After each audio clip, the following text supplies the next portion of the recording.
Hey guys, welcome back to the channel. So I got a new toy.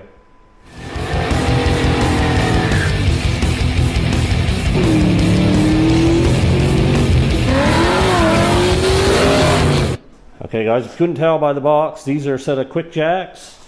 They're not actually made by QuickJacks. These ones are from Vevor, I believe it is. I've bought other tools from them. They're basically the same, I think. They're just a little cheaper.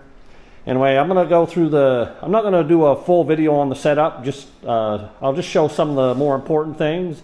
Okay guys, so these ones here don't require that much to put them together. They already come with these here already installed. And the ends and everything are already installed. You can see they used a pile of sealer on them. And even the ones on the pump itself, they're already installed. So it's just a matter of plugging everything in, and I had to fill it up with fluid. Now a lot of guys put automatic transmission fluid in it, but the instructions on this one, the only thing it mentions is hydraulic oil, so I just went with the hydraulic oil instead of transmission fluid. Okay, now to make the connections, we'll just start at the bottom one here. Just pull this off, put this one on, and just all you do is just push them on, and then you can lock it by turning that. See the little nub there, you just, once it's connected, you can just turn away from that. I'll show you what I mean here. So we'll connect this one and then just turn that there so it's locked. And these ones are pretty much the same.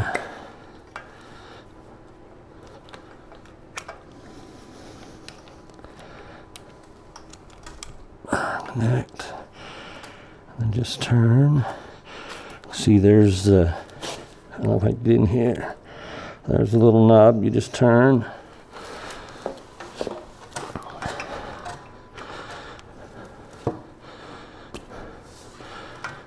Just make this connection. Just turn. So there, it's all connected. Anyway, we'll plug it in and we'll try them out. You still have to bleed the air out of them. Okay, so we're gonna try it for the first time just to get some air out of it. You might want to wear safety glasses when you first run one of these, just in case it's got a hydraulic leak. Okay, so we'll hit that button. Probably take a few minutes to get the fluid in it.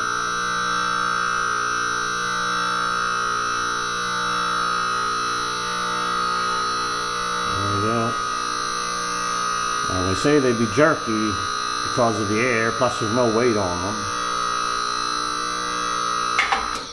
So I'm just going to bring it up to the first stop. Now because there's no weight, it'll take a while to get it down. Anyway, I think you got to do this 2 or 3 times to get the air out of the system.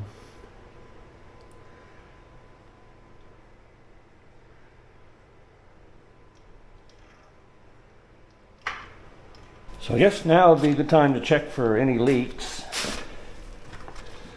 I don't notice any here. None there. Or here. I don't see any leaks, so I'm going to just do that, put them up and down, and then I believe you can use this little thing here to turn it out to get the air out. Okay, a couple things I noticed different about these ones than the QuickJacks is there's no air tank.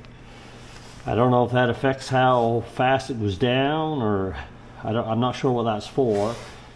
And instead of just having 2 places, it's got 1, 2, and 3 back here. So it's got 3 settings.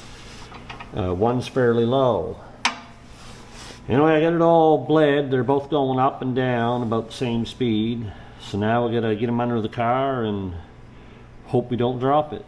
Okay guys, so I got the jacks under the car. I've already had it up once. I wanted to do that off camera just in case the car fell on its side. Luckily it didn't. So we're gonna take her up again.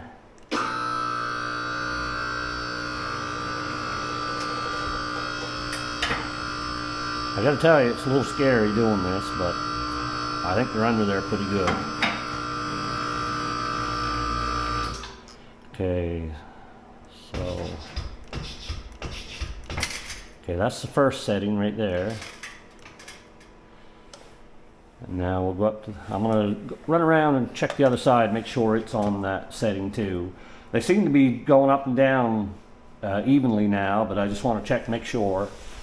Okay, so it is on the locks on both sides, so we'll take it up to the next one.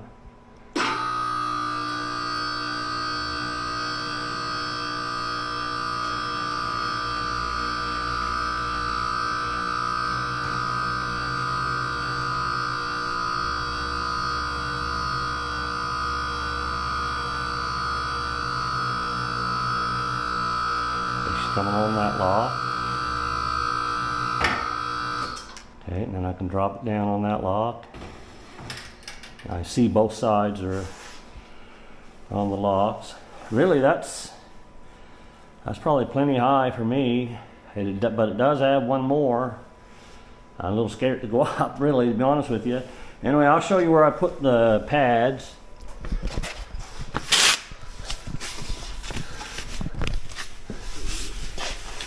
Okay, so I got the pads in on the frame rails, the subframe rails. Now I'd like to put them right here. Problem is that's not perfectly flat, for one thing. The pads are a little too wide, so it's riding up on this thing here. And I didn't want to have it wobbly or anything. And then on the back part, it's also on the frame rail right there. I don't know if you can see that. So they're in a good position, and like I say, I think that's plenty high enough for me. Okay, so you can see there's another stop right back here. So it'll go up a fair amount higher. Anyways, right now I'm happy with how high it is right there, because I'm used to working on just car ramps. Okay, once I get a little more time with them, I'll probably take it up the rest of the way. I think this is high enough for the car. Now that extra stopper would be good for like my truck, because the truck's fairly high. So anyway, I think I'm going to call that good. Anyway, we'll drop these down. I'll show you one of the things you got to do. Okay, to drop it down, you got to take it up some more, and then you got to walk over. You just take this arm and lift it like that, but you got to make sure that you always get the second one. You don't want to just get one, because if you do, it'll drop on one side and not the other. Okay, so I'll drop the rest of the way down now.